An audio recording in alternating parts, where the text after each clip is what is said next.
Y esto es lo que te comparto hoy.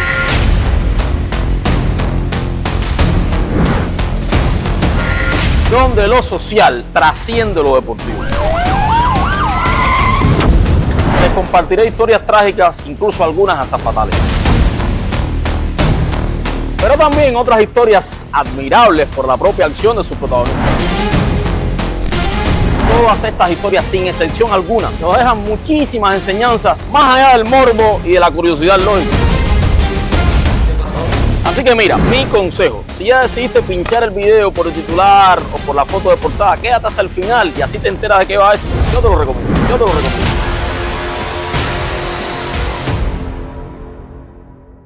Sucedió y no tenía que pasar. Entramos en una discusión. La reacción de él. Que yo llevaba en la mente de no parar. César se volvió loco, le entró a... Y el hombre no aguantó, se empezó a orinar. Cifró, se le llevaron para el hospital. Un abuso. Que lo que hizo, eso es una barbaridad.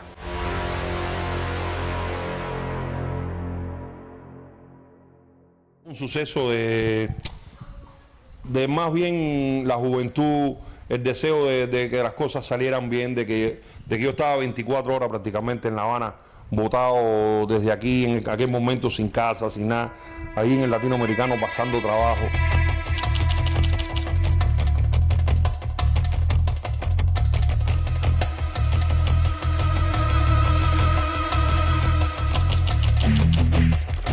Pero Barro era uno de los principales periodistas de Cuba, una figura muy prestigiosa, de esos buenos periodistas deportivos que ha tenido Cuba, al margen de las limitaciones de todo tipo. El responsable del béisbol en el diario Granma.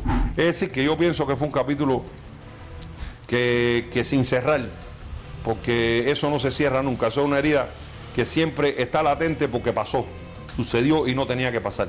Lo que sucede es que al final ese carácter y ese temperamento haya influido.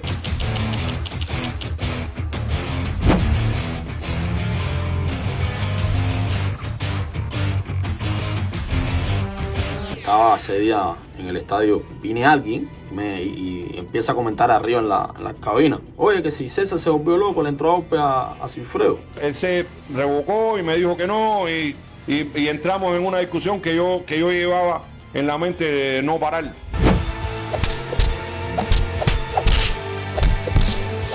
Suárez Almaña, mi buen amigo Heli, sí había sido uno de los primeros en entrar. Tuvieron que romper la puerta para poder entrar porque estaba cerrado. Y la reacción de él. Y el hombre no aguantó, se empezó a orinar porque la presión lo cogió antes de eso. Simplemente. Cifró, se le llevaron para el hospital, tuvo varios días de certificado, no estuvo yendo al estadio, después regresó y iba con unos espejuelos oscuros, bueno, para que no se le vieran los moretones. Lo que sucede es que él me achacó la derrota de los industriales, ¿me entiendes? Pero se fue antes, él se fue antes, podía haber perdido los industriales y los industriales ganaron. Lo que pasa es que le cerraban cuando aquellos los juegos eran 8:30, tú sabes que eso y no había capacidad y se tuvo que ir y cuando cerró todo parecía indicar que Industriales perdía, pero Industriales remontó y ganó. Y la cuestión fue básicamente una crítica que no le gustó a César. Y de pronto sin conversar con uno, ni hablar con uno, ni saber lo que estaba sucediendo. Yo tuve que trabajar ese juego de pelota por un árbitro que se enfermó ese día, que se enfermó porque le fuimos a dar una oportunidad. La manera que lo puso, incluso siempre dejó él. Yo vi la jugada de una manera, pero el árbitro estaba más cerca y bueno, al final determinó. Él lo que pudo perder Industriales, juego de pelota por la equivocación del árbitro principal. Y eso era su valoración, que él estaba bien lejos, no puede decir en una jugada de home, a no ser que la bola se caiga, que después tú digas que la bola no está en el piso, pero en aquel momento ni la televisión ni nada te daba de que yo hubiera estado equivocado. Se le fue el control, se le fue el raciocinio. Yo te digo que tampoco entiendo. Yo me había pasado el día entero fuera del latinoamericano, trabajando para acá, trabajando para allá, y tuve que ponerme la ropa y salir. Y entonces es duro después que rápidamente hay una crítica de esa que a lo mejor tú piensas que puede ser constructiva y en un momento determinado es atacante. La violencia no se puede justificar, y mucho más si tú tienes ventaja. Físicamente estaba entero. Yo vengo de una familia de personas que quieren la gente. Yo fui reboliquero y fui un muchacho revoltoso cuando joven, pero siempre fui cuidadoso con las personas. Y definitivamente el mismo César lo ha reconocido, que se equivocó de lado a lado, completamente. Así y todo, pensándolo de esa manera profesional, es una acción fuera de todo contexto de hombría.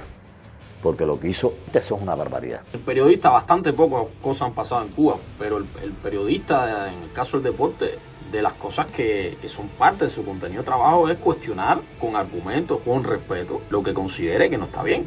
La virtud o la mala suerte de decir todo lo que piensa y no callarse nunca la boca. Tuve muchos periodistas que se unieron en ese momento, que batallaron con él, el que yo haya tenido una respuesta de esta. Los periodistas nos solidarizamos con Cifreo porque aquello había sido definitivamente un abuso. Tenía la fortaleza suficiente. Más fortaleza física, incluso que dominaba también el tema de las artes marciales.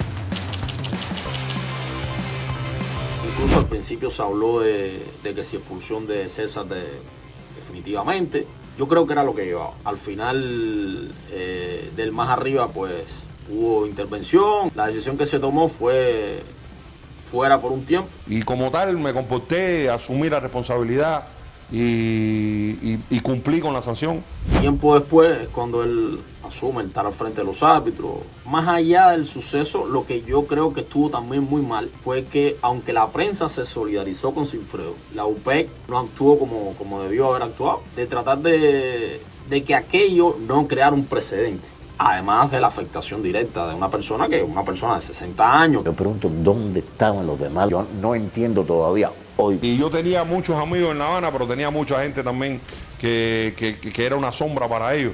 Y entonces a lo mejor lo hicieron un poquitico a favor. Había una fuerza mayor, obviamente, que fue la que en definitiva se proyectó al respecto y trató de darle un poco de agua al dominó. Tal vez si lo hubiera hecho otro árbitro que no estaba tan bien posicionado como César en ese momento, el resultado, el desenlace no hubiera sido el mismo.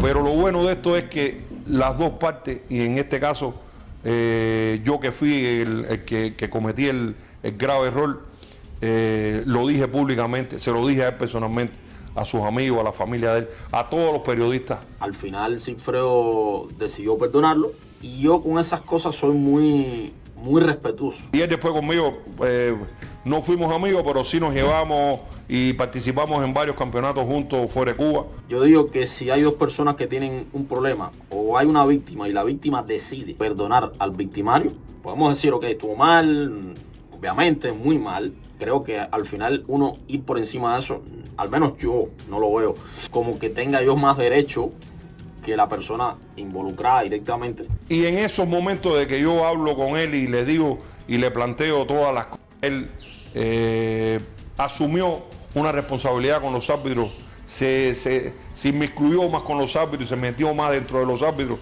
y vio que era duro pasar el tema arbitraje.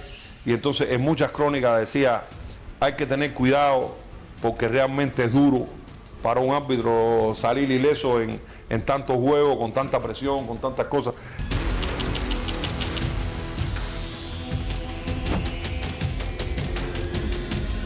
Vuelvo a pedirle disculpas públicamente, no lo ha dicho una sola vez, cada vez que tengo una entrevista. Tener esa disposición, ese coraje, esa voluntad. Lo primero es eso, arrepentirte, incluso de los peores errores que puedas cometer. Digo que ha sido el momento más deplorable del momento mío como persona y como árbitro. Yo estoy completamente seguro.